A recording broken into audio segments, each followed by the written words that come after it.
میں جلدی جلدی آفس سے گھر آیا اور اماں کو کھانے کا کہہ کر وضو کرنے چلا گیا۔ مغرب کا وقت ختم ہونے والا تھا، جیسے تیسے وضو کیا اور نیت باندھ لی۔ دوران نماز بار بار اپنے گیلے چہرے کو اپنی کھلی آستینوں سے صاف کرتا رہا۔ رکوع میں جاتے خیال آیا اماں کی دوائی تو لانا بھول ہی گیا، اور واپسی پر بچوں کی فیس کے لیے پیسے بھی ATM سے نکالنے تھے۔ پھر سجدہ کیا تو وہاں بھی گھریلو ذمہ داریاں ایک ایک کر کے یاد آنے لگی۔ تھکاوٹ کی وجہ سے نماز میں نیند کے جھٹکے آنے لگے، بس پھر کیا تھا، سجدے میں جاتے ہی نیند کا جھونکا آ گیا۔ نیند میں عجیب منظر دیکھا، لوگوں کا ہجوم تھا، ہر کوئی یہاں وہاں بھاگ رہا تھا۔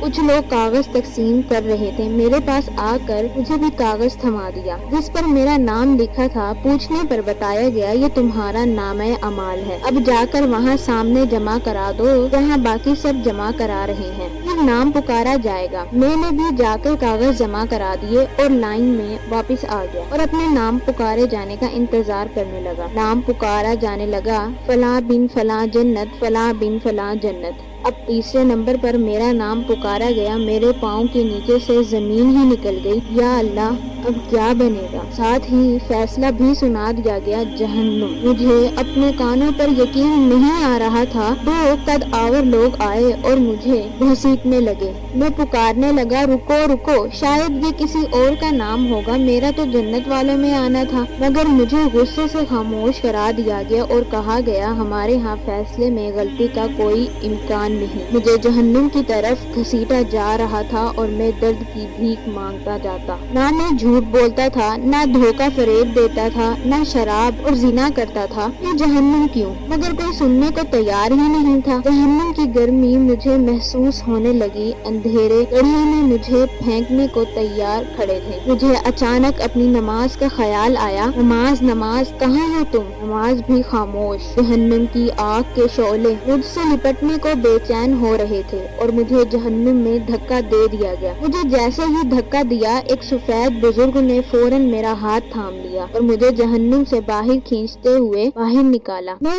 ڈر سے کانپ رہا تھا، پوچھنے لگا آپ کون ہیں اور مجھے کیوں بچایا؟ کہنے لگا میں تمہاری نماز ہوں جسے تم کبھی وقت پر نہیں پڑھتے تھے، اسی لیے میں بھی دیر سے آیا ہوں۔ کبھی تم نے وقت پر پڑھا ہی نہیں تو میں وقت پر کیسے آتا؟ میری اکھڑی سانسیں اب بحال ہونے لگی۔ میری ماں نے آ کر مجھے سجدے میں ہلایا تو میری آنکھ کھلی۔ بیٹا خیر ہے؟ تم نماز نماز پکار رہے تھے سجدے میں۔ میں حیرت سے خود کو ٹٹولنے لگا، میں زندہ ہوں، میں زندہ ہوں۔ پسینے سے شرابور ماں کے ہاتھوں کو چومنے لگا، اللہ کا شکر ادا کرنے لگا اور بہت خوش ہوا جیسے دوبارہ نئی زندگی ملی ہو مجھے۔ اور میں نے پختہ ارادہ کر لیا کہ آئندہ نماز میں کبھی سستی نہیں کروں گا۔